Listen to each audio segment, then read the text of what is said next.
Today we want to talk about commercial strategy, and I know, gosh, when you and I wrote the first book for revenue management for HSMAI together, and did the second, it was 2005, and then the second edition was 2010. I know we talked about organizational structure and how things were going to change, and what the career path of a revenue leader might be. And now a lot of that seems to be coming to life even more. And so, you know, who are the key players on a commercial strategy team? What does commercial strategy kind of really mean, and who are the key players? Yeah, well, you know, just using the traditional roles, sticking with those, the commercial strategy team is typically the sales leaders, the marketing leaders, and the revenue leaders.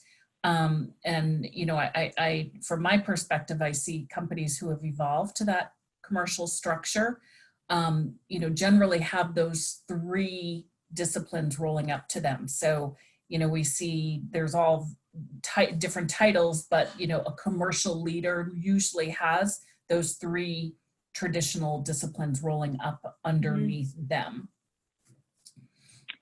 And what do you see, Kathleen?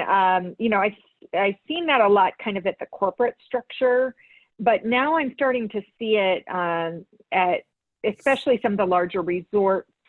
And do you think it's going to be something that there'll be a leader that maybe is equal to the general manager, that's a commercial leader on site, that revenue, sales, marketing? I mean, do you see it evolving that far? And do you think that would be good? I think, you know, it's an interesting question. I know that that's something that we had talked about, you know, many years ago when we first wrote the publication.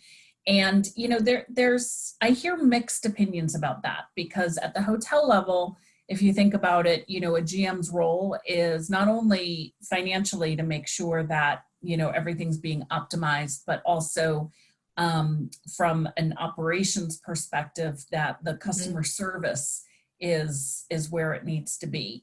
The commercial leader is really more focused on the commercials, right?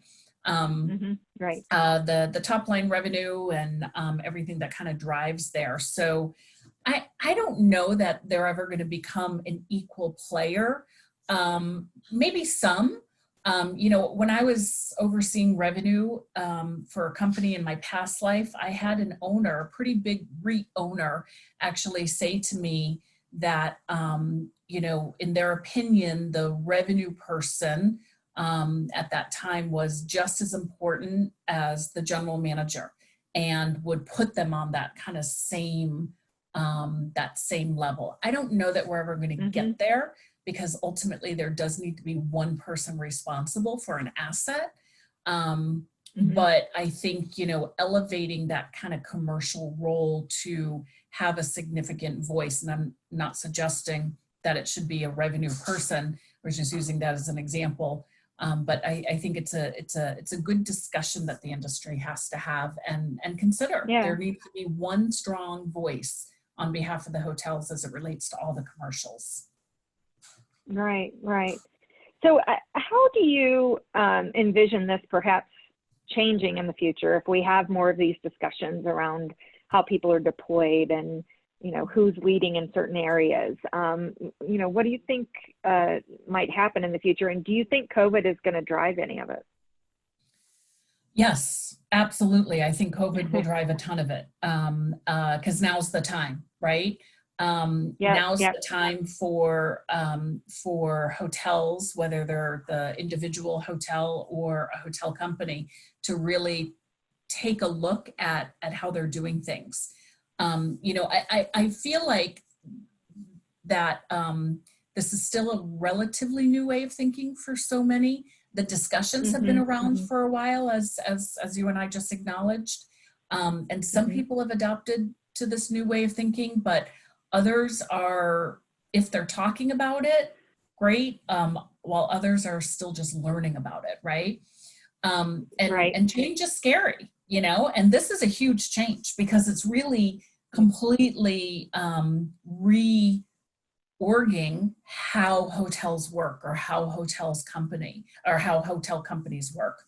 But, I really think that it's on our, it's in the hotel's best interest to start thinking and acting differently, because our business has changed so significantly. And, Yes. these changes show up every single month in the form Yep. of our P&L. Yep. The profits have shrunk significantly, and much has to do with, the changing landscape as more and more players continue to enter into the space of customer acquisition. And, so many players have entered into this space, and hotels have had to continually add to their cost in order to capture that business. Everybody wants a piece of that pie with very little left. And the way I see it is hotels have added to their costs, but they have not taken a step back to review the impact to their organization and the roles that they have in place holistically, and the relevancy of these roles. We see so many changes. So today is now the great time to do it, because we've had to unfortunately let go of so many positions and people. But now's the time to just kind of redo how we're doing everything. And like I said, the roles have just changed, and long gone are the days of sales managers having lunch with their clients, right? When was the last time you saw a salesperson sitting down and lunching, right? Most sales folks are now behind their computers, right? They're trying to secure the business in the form of being behind in a different computer. way. Yeah. And now with COVID, even more of that's going to happen, because most face-to-face activities, such as site tours, those are going to change or have changed to go to online activities. Most marketing activities have gone digital, and the path of acquiring the customer is so vastly different, and even can be quite confusing. So the way we approach marketing activities has evolved. And, most hotels have brought their revenue management function into modern day by creating, various levels of automation, whether it's a full-blown revenue management system or integrated, sophisticated workbooks, that are extracting data from other sources such as PMS. This means that the type of revenue person needs to change, right? And so that leads me kind of to the next, to the next question as you're getting into the type of person. One of the things you and I were chatting about was what type of talent, experience, and skills are required to become a commercial strategy leader versus just revenue strategy, sales strategy, marketing strategy. What is needed? Where do people need to grow their talent and skills? Yeah, so I think it can be any one of those disciplines that steps into a commercial leadership role, to be honest, but to me, what it really comes down to is there are 2 or 3 key traits, I think, that a commercial strategy leader should have. And that is, first and foremost, the ability to think and act multidimensionally. You have to be able to think across a lot of different sectors. Some agility is huge. You have to be able to pivot quickly. People who can't pivot, or companies or hotels that don't pivot, often lose out. The landscape changes so quickly. You have to be able to adapt to that change. And quite honestly, somebody who has that change maker's mindset is going to be very successful, because this is a whole different way of doing things. And how we've done things in the past is not going to work how we're going to do things in the future. Yeah. And strategy by definition, if taking StrengthsFinder, for example, and strategy is one of your top skills or talents, you can look into the future and you can see how everything connects together. And instead of seeing each thing in a silo, you're that person that can actually bring it all together.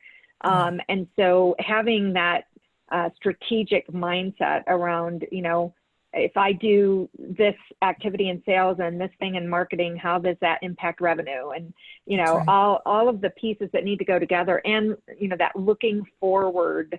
So many times, as you know, at the hotel level, you get so bogged down in what's happening next week that you're not thinking about what's happening in 6 weeks, right? And Right. or in 6 months or in 12 months. And, I think that being able to bring that strategic mindset and not forgetting the future. And you and I were also talking a bit earlier about how frustrating it is to hear people say, that so much of this is irrelevant today. It's not. I mean, we still do have a future in our industry, and somebody needs to be watching out for it. So what can people do now to think about the future and how they're going to impact it? I think now is the perfect time to really take the approach of a blank canvas. Pretend that you have nothing in place. Figure out what your ideal business is. What are the segments that you want to target? What are the tools that you have to use? What are tools out there? What types of activities need to happen in order to accomplish the targets and the ideal business?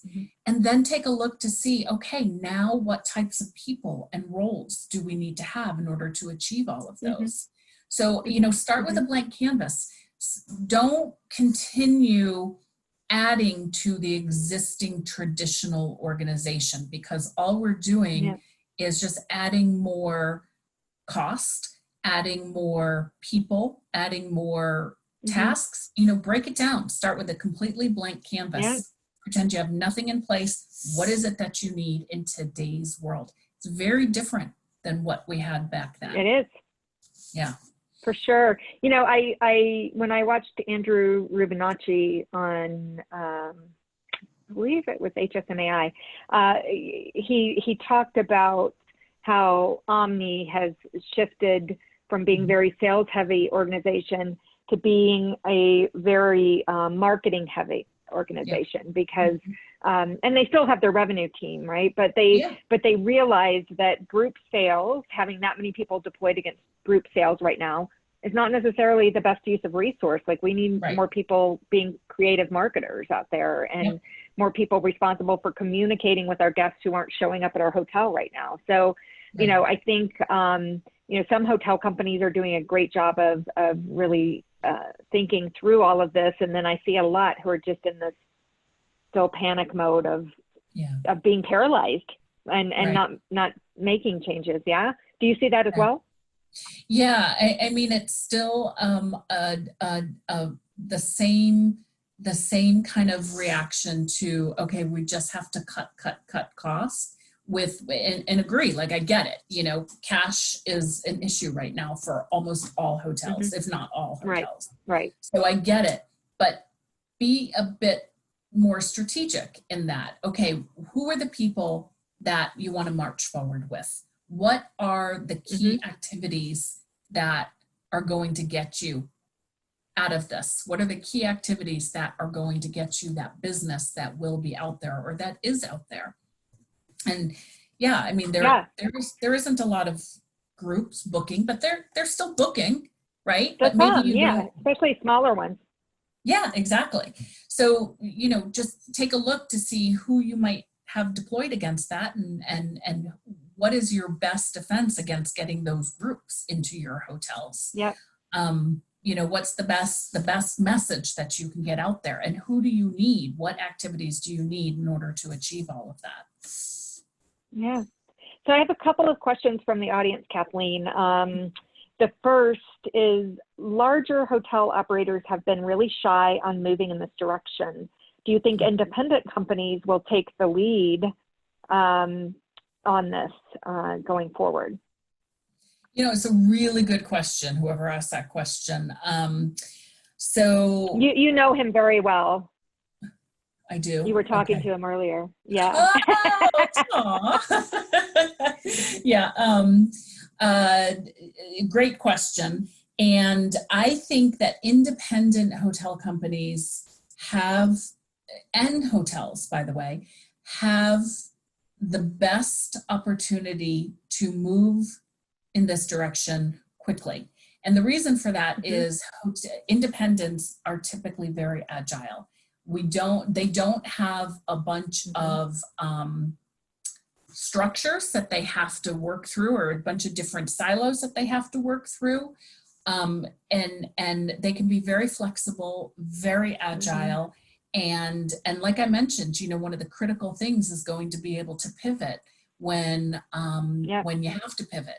Unfortunately, you know, the independent counterparts tend to take a little bit longer. They have a lot of resources behind them, but they tend to take a little bit longer to be able to move things in a new direction or pivot. So I think independent hotels are poised very well in order to be able to move this forward. Yeah, absolutely. I mean, part of why you and I have spent most of our career at more smaller groups of hotels, independent, not big brands, because it's, in my opinion, so much more fun because we got to be so much more creative and also roll our sleeves up and do a lot of things maybe we hadn't done before because, hey, there's no one to do this. So here you go, it's yours. Yeah. You can be very entrepreneurial, you know, when you're in the independent world, which I personally love. Me too. So another question from the audience. What are some of the best ways to break down silos? That's a good question. I think that, you know, and again, this is Carol and we talked about this years ago with the same publication, which is to make sure everybody's goals are aligned. You know, that's like the fastest way. Instead of having different goals for different disciplines, have everyone working towards the same goal. So that goal alignment, that's the quickest way to make sure everyone is focused in the same direction and everyone's working towards the same goal, and measure them on that goal, you know, and this way everything that is discussed or every decision that is made should be, is this decision going to help us get to that goal? So that brings up a question that I have to further on the goal side of things. I've tried in many instances to get everyone aligned, to get sales, marketing, revenue aligned on what the goals should be for the top line revenue team. And I've often gotten pushback, especially in sales or in someone who was responsible for, say, OTA relationships. So because, you know, if they're responsible to grow the partnership from OTAs, there has to be a strategy of, if you're really trying to drive more direct business, then do you really want more OTAs? Maybe this person should be responsible for reducing, you know, how much comes from OTAs. And then with sales, I constantly get the pushback from salespeople that, but we have to have, you know, a goal for our segment and the sales goal, and that has to be primary. It can't be about the total revenue. It can't be, you know, because that doesn't motivate salespeople. So how do you have those conversations and kind of, I guess, convince people that that we're in this for the best performance for that asset or for the company you're with versus for your individual performance? And I know that I get how salespeople are motivated by money. So it has to make sense for them to be able to get there. Right. But so many of them are motivated by their individual goals. So how do you weigh individual goals with the total goal in order to get everyone aligned? Well, it's definitely a challenge because you don't want to take away somebody's motivation, for sure. And they have to understand how their contribution fits into the bigger picture of the larger goals. So it is a balancing act, and there's a couple different ways that you can go about it. One is simple, that everybody works towards this one goal regardless, and that's just what it is. Ultimately, that's probably where you want to get, but that might not be the best approach, because then individuals can feel lost in terms of, well, I don't understand how I'm personally contributing. So you got to break it down in the way that each person understands what their piece of that is. So perhaps it's a combination of combined goals, right? So everybody has GOP or RPI, whatever it might be, in their goals, but they also have perhaps their individual goals, whether it is OTA contribution or group production or corporate production. And then you can even take it to the next step, which is, okay, if we're going to focus on individual goals and let's just say groups or corporate negotiated, let's not look at it in terms of production. Let's look at it in terms of when the business is coming in. When do we need the business? Therefore, if they can fill these holes, or give us that business, book that business in the time where the business is needed, then they get extra credit, if you will. Right. Yeah, no, I agree. I've in the past, worked to make it really fair, but made that individual goal a smaller percentage because, we only all win.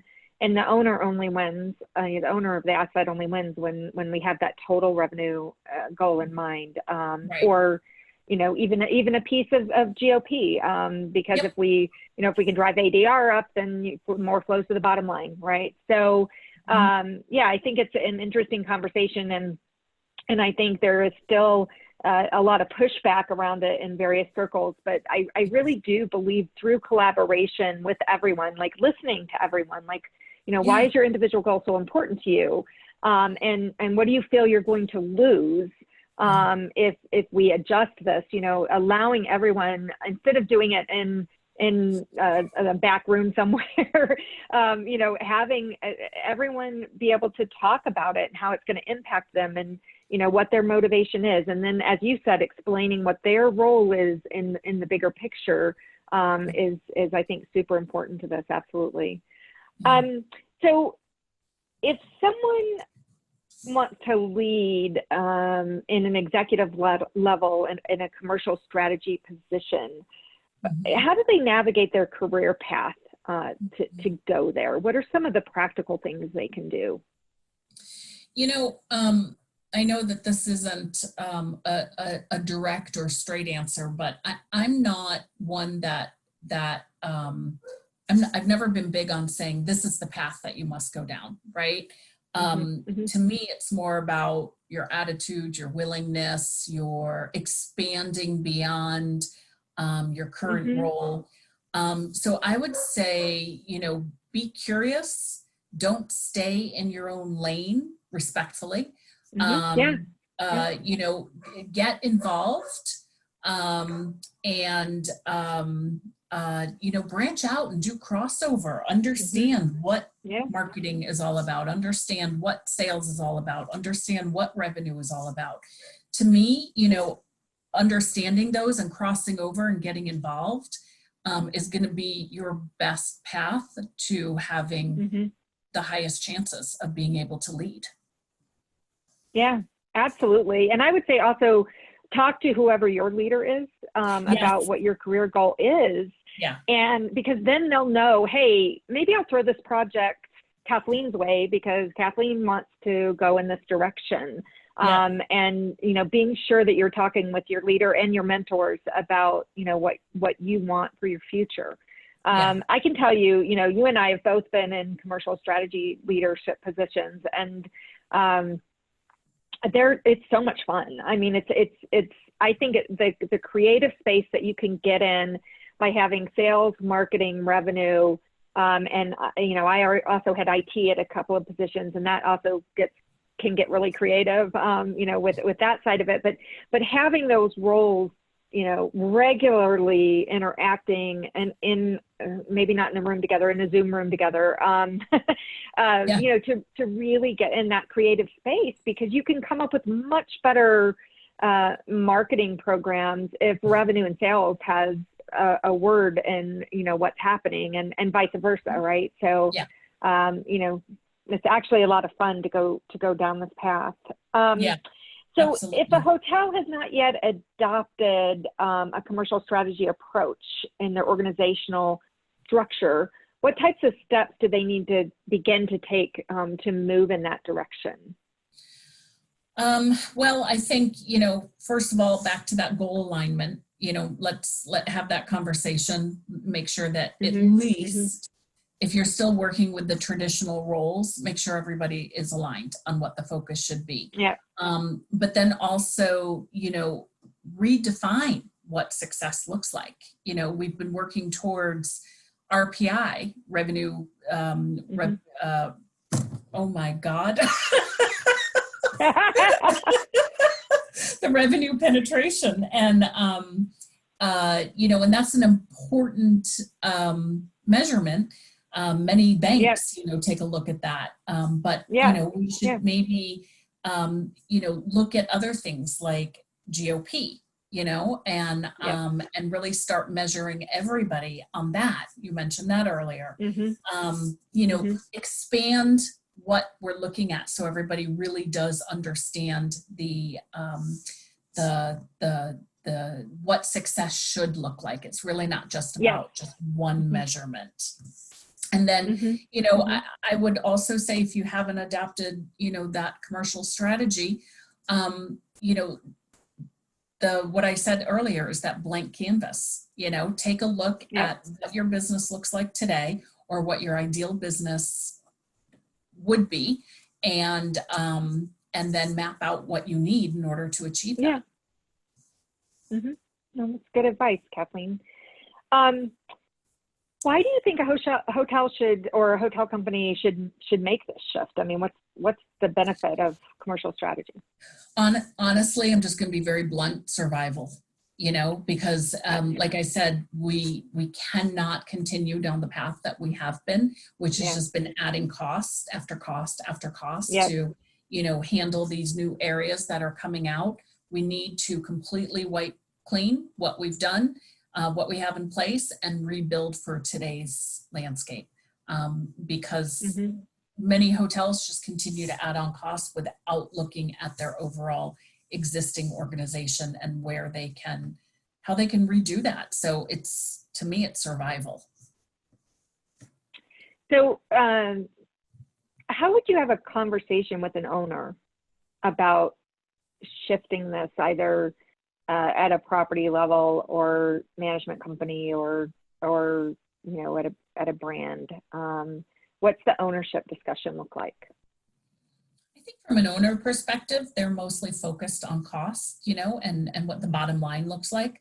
So if we break it down and talk to them about, and we're not going to be telling them anything that they don't know, because they see their margins shrinking every single month, right? But I think having that conversation and explaining to them why it's been shrinking will definitely grab their attention. Some owners know, they understand all of this, and they know where those margins have been going. But other owners, they just see it on the P&L and they don't really fully understand it. And they're just saying you need to do more with less. But that's not necessarily true. We can still invest in all the right areas like customer service. But you have to first take a look at the back end. So it's having that conversation about why this is important and how they can redo their structure in order to regain some of that margin. Yeah. You're absolutely right. I mean, owners look at GOP and OI, and they have been seeing everything shrink. And I think being able to address that, and also address how commercial strategy and managing total revenue at a hotel versus just rooms revenue has a huge upside to it, which can flow straight to the bottom line. And I think too often we get focused on the wrong thing and the wrong measurement, and think that that's the only thing that matters. And so I think it's a very important point that we need to look at different measurements of success. With that in mind, like, I know you said RPI, but Could you, for a moment, explain that a little bit in case some of our audience is not familiar? And then what are some of the other measurements that we need to start looking at as an industry to determine whether we're really, truly successful or not? Yeah, so I mean, RevPAR index is known, you know, to be probably one of the biggest measurements for success for a hotel. Mm-hmm. And that basically, if you're growing index, which that typically means that you're stealing share from your competitors. And it's all on the STAR report, right? It's all STAR report related. And if you're losing index, that means that you're losing share. Your competitors are gaining your business, basically. So it's been long thought of as one of the most important factors, and it is a key factor for sure. We're still very focused on that as an industry. I think moving forward, we have to get more focused on another measurement, which is net RevPAR. Because, you know, RevPAR index is based on top line revenue, basically. It doesn't deduct any of your costs out. Net RevPAR is really what you're taking in. So it deducts your costs out. So for example, using OTAs, if you book a reservation for $100, typically the OTA keeps anywhere from, you know, 20 to 30%. You're only getting a portion of that. So you need to make sure that you're measuring that plus all of your other costs that are going into it, such as commission costs, all the various costs of acquisition. So your digital marketing spend. There's a ton of different costs that show up when you take a look at net RevPAR versus just your RevPAR index. So net RevPAR, if we can get to the place where we're measuring that against our competitors, that to me is going to be the next level of measuring our success. Who is working on a standard for that? Because I've had a lot of discussions where people are measuring that differently. So it's really hard to like kind of do a comp set stack up on that because first of all, no one's reporting it out, but also people are measuring it differently. So some people include, you know, your marketing overhead in there, you know, the cost of hosting of your website, the cost of a sales team even. And some people don't include any of that.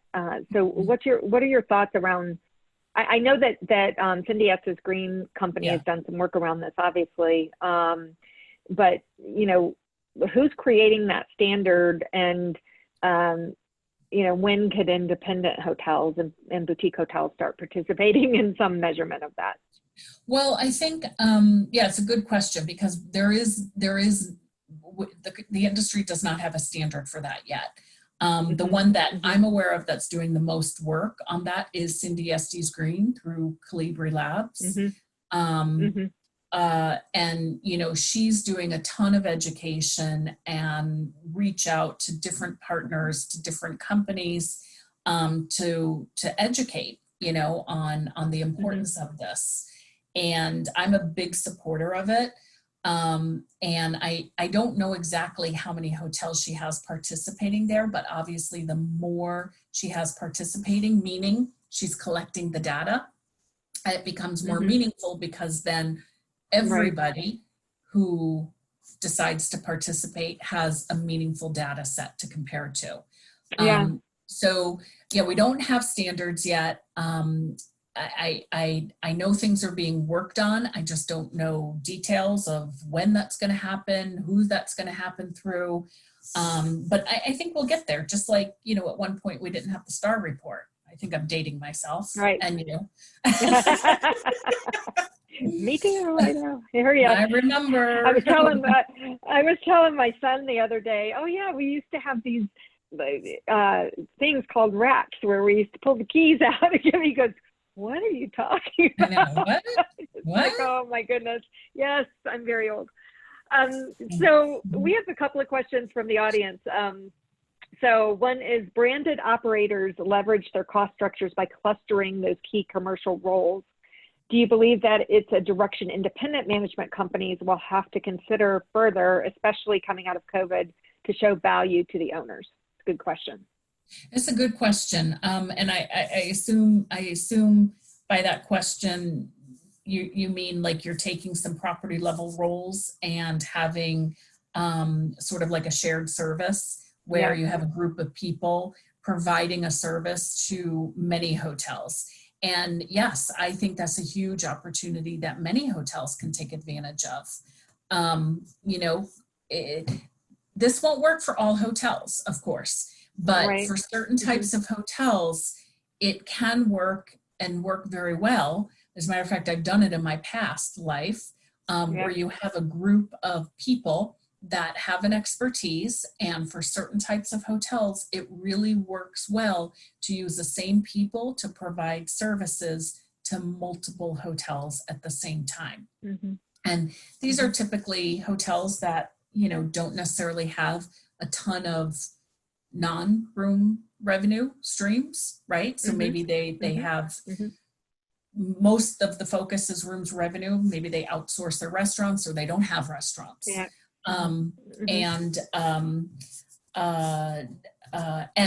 there's a lot of benefits to it because it can be a huge cost savings, but also you're sure to get, if you participate in something like that, you're sure to get the experts, right? The top type of people being able to provide services to your hotel.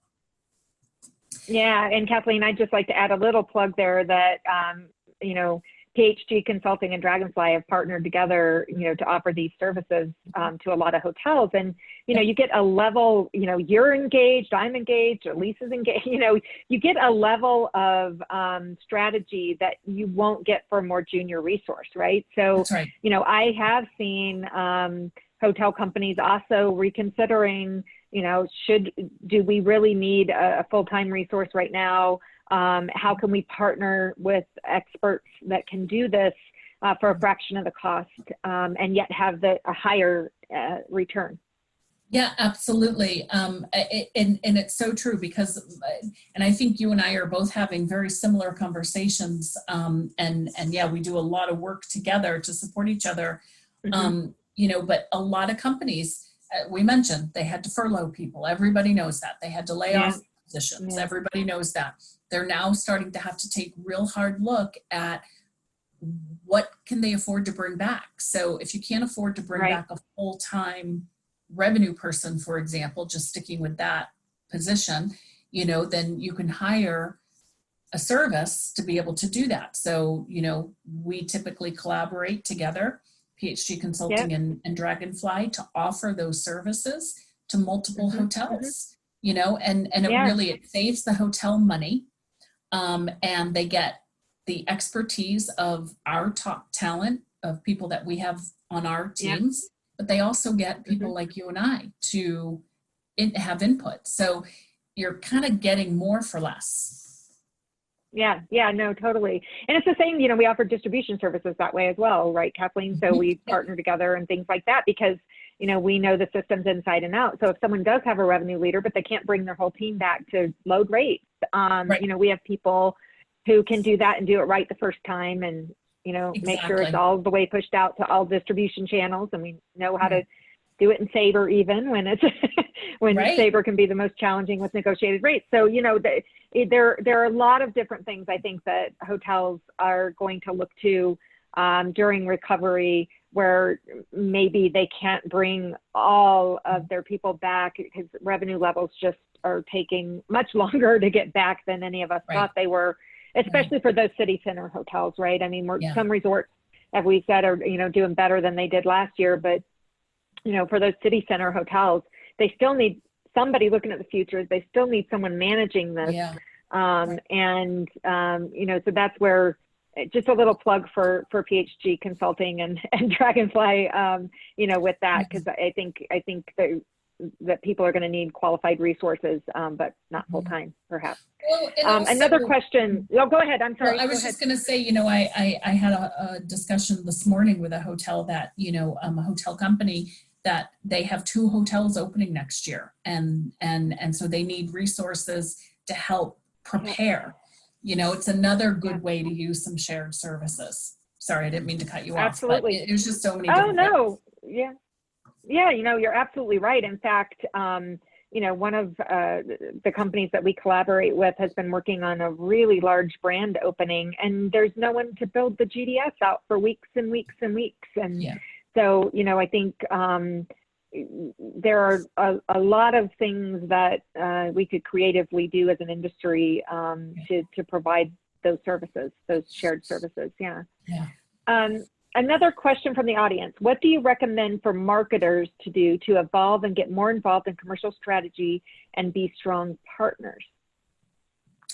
You know, that's a really good point of discussion. And I think I go back to my comment earlier, which is don't stay in your lane, respectfully, right? So learn more about other disciplines and what does sales need for marketing? What does revenue need for marketing? And how do we measure that? And, you know, the role of marketing has changed so much over the last several years. Almost all, if not all, is digital. So, you know, really immerse yourself into that and find out how that works with revenue management, you know, the digital spend and the tracking and, you know, all of that. So don't stay in your lane, I say respectfully, you know, so just get involved, be curious. Absolutely. I think, you know, I remember working with some team members in the past, and I remember having one of them come up to me, and they were a rather senior leader, and they said, I don't know how to read a P&L. What's the best way for me to sit? And I said, well, the best person to sit with is finance. Like schedule some time with your director of finance. I mean, I could explain it to you, but they know it, you know, 100 times better than I do.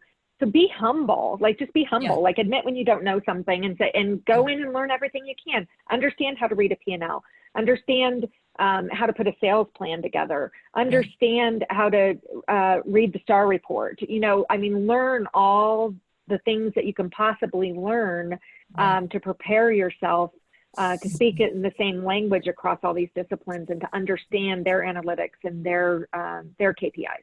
Yeah. So shifting gears just a little bit, how do you see the industry optimizing partnerships for recovery? Well, how can we do that? I think, you know, some of that goes back to what we were just talking about, which is, you know, actually it's kind of a lot of what we were just talking about. Take a few steps back. What are your goals? What are you trying to achieve? What do those activities look like in order to get you there? And then what do you need in order to achieve? What roles do you need and what partners do you need? So what is essential for you to have on site or hire directly versus who can you use as a partner to help you achieve, whether that's, you know, a connectivity partner, a technology partner, a service partner, such as Dragonfly or PHG Consulting. You know, there's a lot of different types.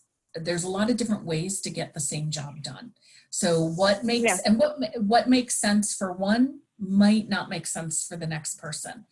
So it's really taking a holistic look at how do we want to do things and how are we going to get those activities done? Because many activities still have to get done. So use the resources that you have available to you. Absolutely. You know, that holistic word I think is really key, both in commercial strategy as well as IT strategy. You know, we work with a lot of hotels in that arena, and you know, you see people kind of running off doing one-off things and you know, not having a strategic plan for what does it look like today versus what did it look like, you know, last October when we did our budget for what we were going to invest in. Because of course today contactless is so much more important than it was in October last year. So, you know, it's really looking at every avenue, you know, with marketing, it's what what is the content that's important to the guest today versus, you Mhm. know, what was Totally. important in January, because I mean, there are some things that are same, but a lot of things are pretty darn different. And so it's a lot of content updating. And at least, you know, the OTA partners and things now have a place for a lot of that content to be placed. And, you know, obviously websites have to be changed, mobile, you know, email communications, everything has to be adjusted. So Yeah. it's a lot to look at holistically to make sure that we are optimized for the environment we're in versus what we were in just a few months ago. Yeah. Amazingly, like we're to October 14th, 2020. I don't know how we got here. It's been somewhat of a blur with the crazy this year. But our environment is so different than it was a year ago. And, you know, we really, really have to optimize for that. Yeah. So let me see, do I have any more questions on here from the audience? Nope, not at the moment. So what practical steps can hotels take to be sure they're optimized for commercial recovery? And I know you've talked to some of this, but maybe say if you were at a smaller hotel company today and you had to prioritize and there were 20 things on the list, what are the 3 most important things that you believe someone needs to do to optimize their commercial strategy for today's environment? So I would say top 3. Each one can be a big one, though. I hear you. I hear it can. Yeah. So I would say number 1, what do you need moving forward? Not what do you have? What do you need moving forward? Right. So what is going to allow you to achieve your success? Sorry, 1 second. Get some water there. Yeah. Number 2, who do you have to help you achieve that? Mm-hmm. And then number 3, make sure that everybody's aligned. Yeah. That's good. Drink some more water. It's okay. I know. Sorry. Water. No problem. We live in dry environments, so I get you. Yeah, no, those are really key pieces of advice to the teams out there. And you know, I'm going to try to repeat it. Tell me if I miss it, Kathleen. So the first was, what do you need? Yep. Not what you have, but what do you need? Right. Who do you have? Right. And the third was align. Yeah. So, you know, when I say who do you have that you know is going to help you achieve that? So who are you marching forward with? And whether that's an individual or a partner, like we talked about. And then make sure everyone is focused on the same end goal. Yep. No, that's great. That's terrific. So we're about out of time here. And Kathleen, I'm just going to ask you one final thing, and then we're going to say goodbye. Next week, I do have the president of G-Commerce, Lindley, joining us to talk about digital strategy and really localizing that strategy. So all of you that are on here, it's going to be an amazing conversation. They have had tremendous success with their local digital strategies. And I think that that's become, you know, more important than ever in this environment, is how do you optimize to get to the locals, and locals being like, you know, 250 miles away. But, you know, what do you do to do that in this environment? Because we're not getting people, you know, from Europe right now or wherever, right? So that's going to be a great conversation next week at the same time. But Kathleen, if there is a piece of encouragement that you can give everybody, I mean, you know, it's been a hard year. I'm on the hospitality industry sites. I'm so sad when I see, you know, people that have been in this industry for so many years being now not furloughed, but terminated, and laid off permanently. And it just, you know, continues to make my heart sad. So what bit of encouragement do you see out there to give people in this industry that we all love so much? Well, I think, you know, as an industry, we're resilient. You know, we've been through hard times. Granted, this is one of the most difficult, if not the most difficult Yeah, time. And we don't have an end that is in sight, right?